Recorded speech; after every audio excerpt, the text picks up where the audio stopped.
ఈ గ్రంథాలని చదవడం అనేది చాలా ముఖ్యం.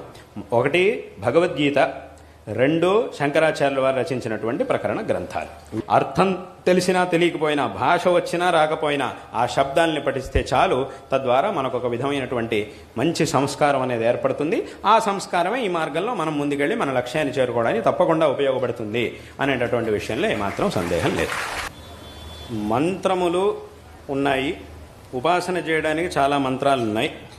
అదేవిధంగా మన శాస్త్రముల్లో భగవంతుడి యొక్క నామములున్నాయి.